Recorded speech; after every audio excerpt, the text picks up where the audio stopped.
आज ହେଉଛି ଶ୍ରାବଣ ମାସର ଶେଷ ସୋମବାର। ତେବେ ଚାଲନ୍ତୁ ଦେଖିବା ଆମ ଘରେ ଆଜି କ'ଣ କ'ଣ ବନିଛି। ଅରୁଆ ଭାତ, ଡାଲମା, ଆଉ ଏଠି ହେଇଛି କୋଶଳା ଶାଗ ମୁଗ ଦେଇକି ଭଜା ହୋଇଛି, ଆଉ ଦହି ବାଇଗଣ, ତା ସହିତ ପାମ୍ପଡ଼। ଶ୍ରାବଣ ମାସରେ କାଉଁଳିଆ ଭାଇମାନେ ନିଜର ମନସ୍କାମନା ପୂରଣ କରିବା ପାଇଁ ମହାଦେବଙ୍କ ପାଖକୁ ଜଳ ଲାଗି କରି ନେଇଯାଆନ୍ତି।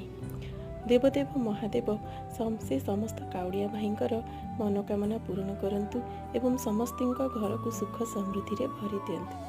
ହର ହର ମହାଦେବ, ଜୟ ଜଗନ୍ନାଥ।